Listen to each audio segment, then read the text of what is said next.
Assalamualaikum warahmatullahi wabarakatuh. Sampai berjumpa kembali di channel saya, Saiful Anam Partner.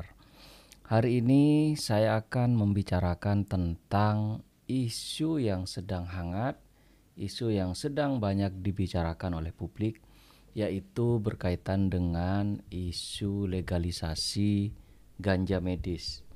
Tentunya isu ini banyak kemudian menjadi pro kontra di antara kalangan masyarakat karena ganja kita tahu bahwa di satu sisi memang terdapat efek yang signifikan bagi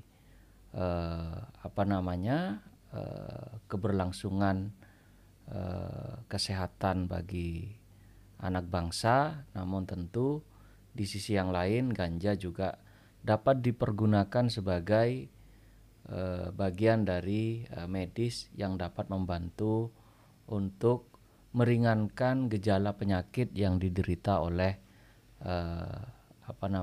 kalangan tertentu yang memang membutuhkan terkait dengan ganja medis yang tentunya takarannya atau bahkan nilainya sudah ditentukan berdasarkan rujukan atau bahkan rekomendasi dari dokter tertentu. Saya di sini akan membahas tentang pro dan kontra upaya legalisasi ganja untuk kepentingan medis di Indonesia.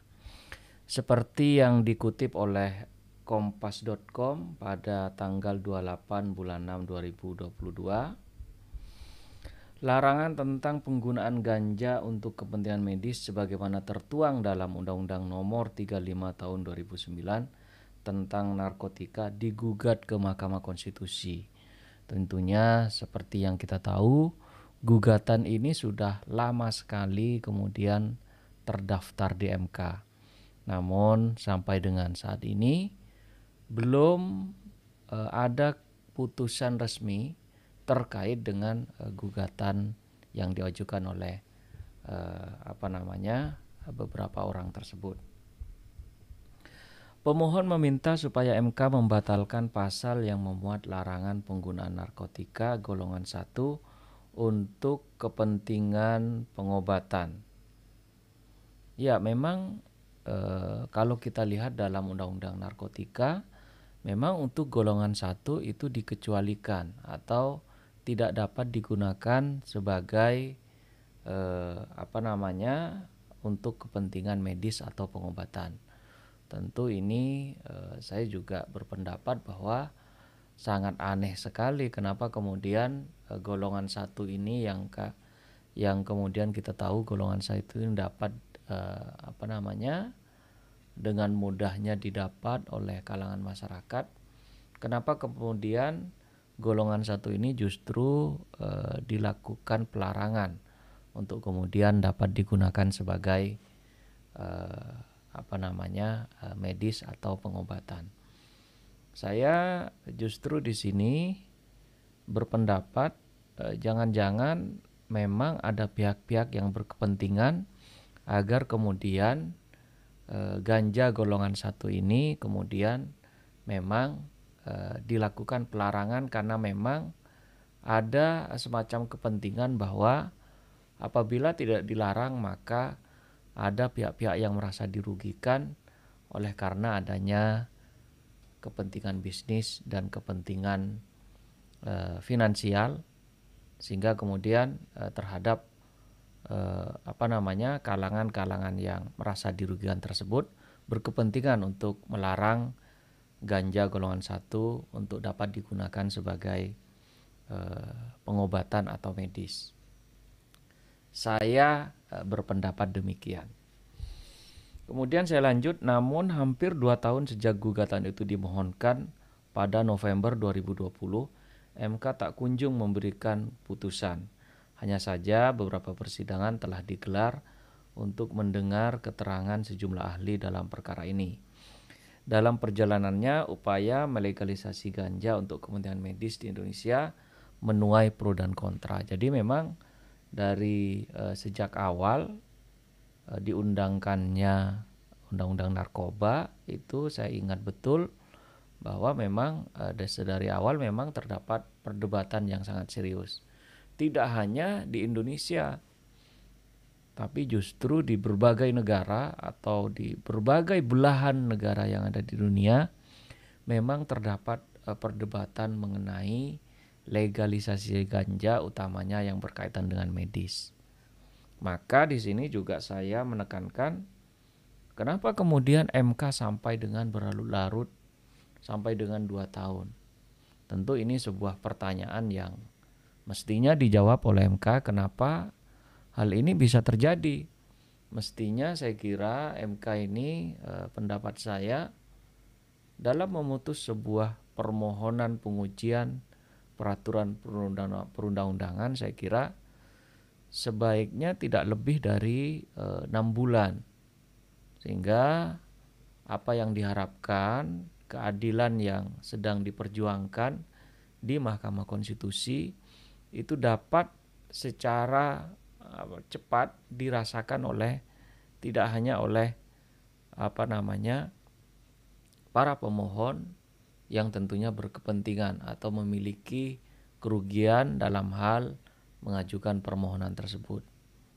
Tentunya ini sebuah harapan semoga ke depan MK maksimal menurut saya dapat memutus terhadap permohonan yang diajukan oleh pemohon atau para pemohon itu maksimal 6 bulan.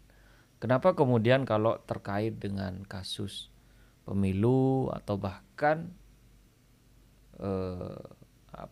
pilkada itu justru dapat dengan cepat Mahkamah Konstitusi memutus sengketa yang diajukan.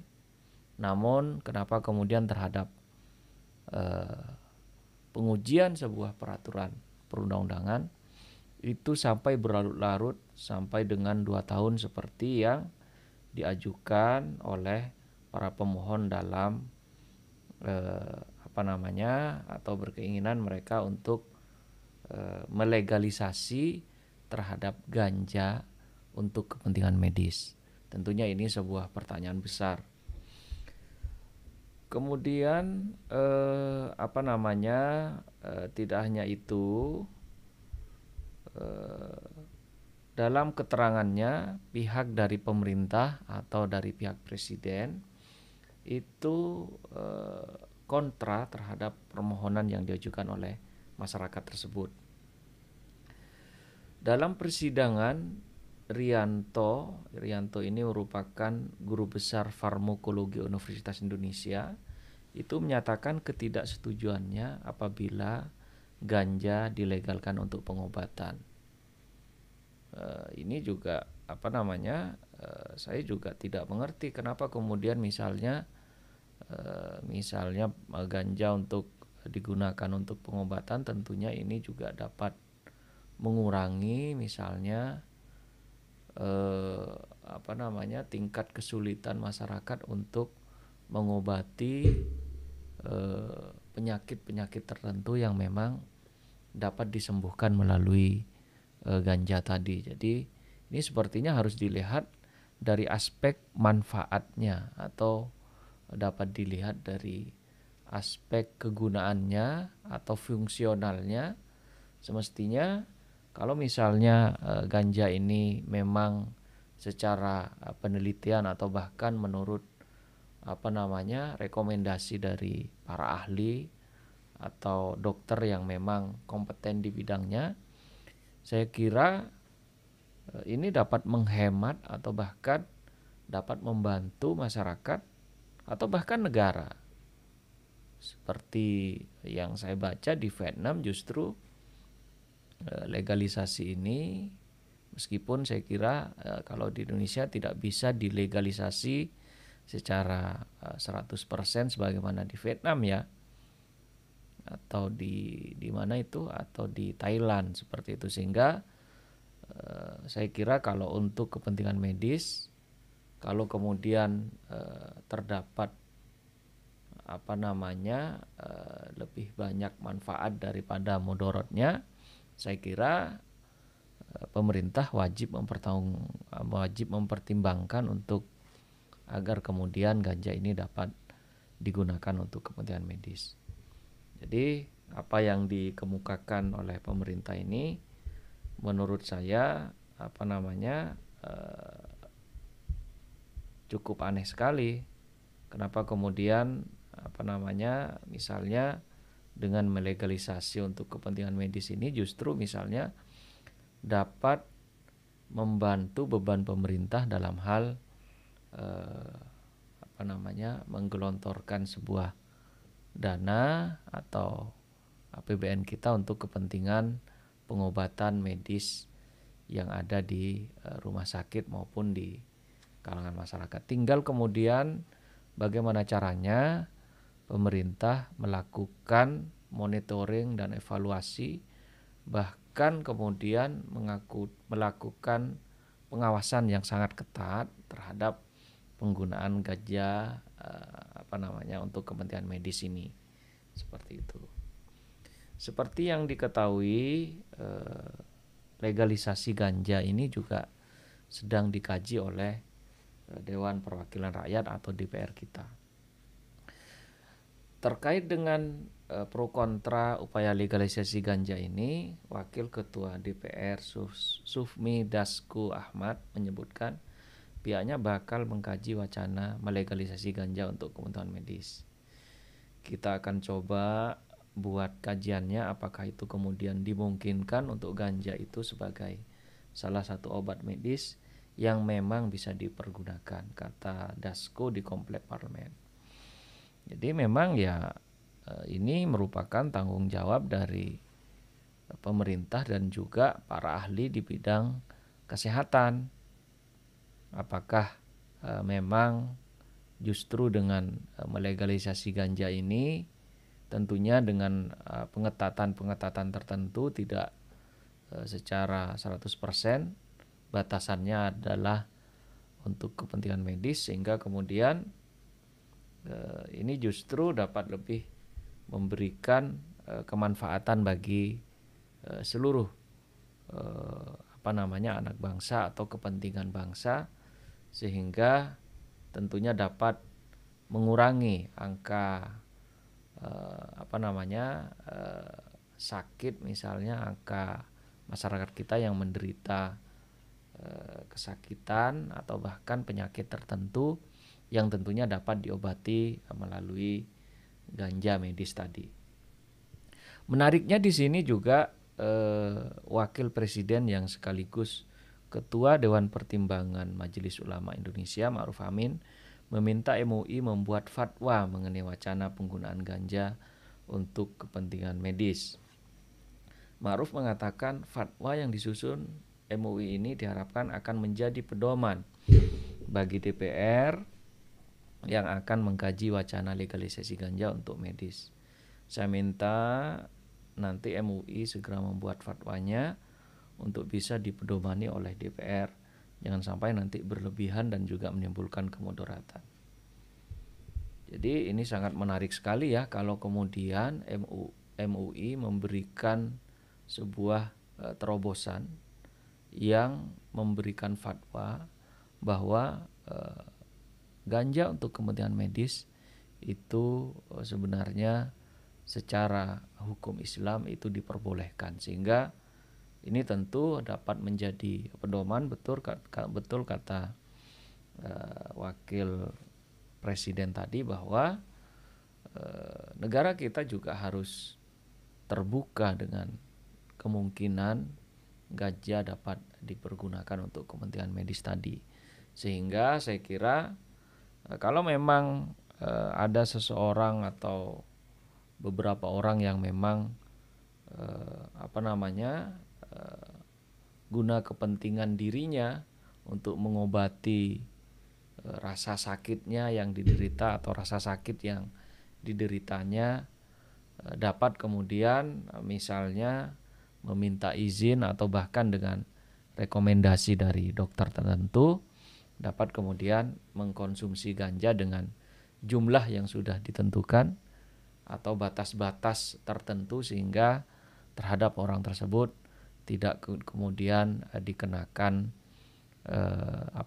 hukuman sesuai dengan peraturan perundang-undangan saat ini. Dan juga penting juga kita juga harus melihat bahwa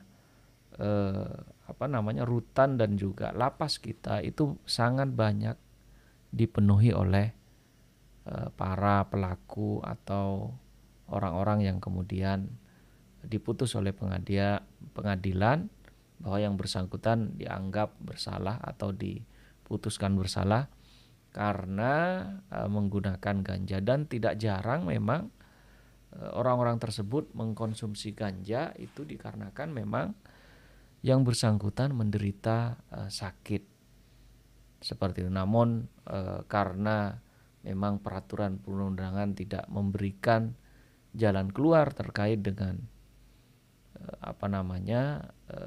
legalisasi ganja bagi kepentingan medis tersebut, sehingga kita tahu bahwa di penjara maupun di lapas maupun di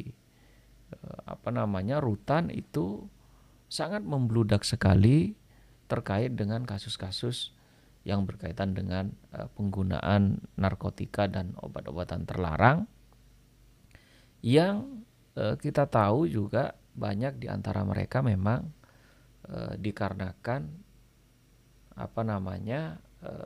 rasa sakit yang dideritanya atau sakit yang memang mengharuskan bagi dirinya untuk mengkonsumsi jenis ganja tertentu. Sehingga ini saya kira harus menjadi aspirasi bagi kita semua, sehingga sekali lagi harus dihitung secara cermat antara nilai manfaat dan juga mudaratnya terkait dengan legalisasi ganja untuk kepentingan medis di Indonesia. Mungkin ini yang dapat saya sampaikan, kurang lebihnya mohon maaf. Saya ucapkan terima kasih. Assalamualaikum warahmatullahi wabarakatuh.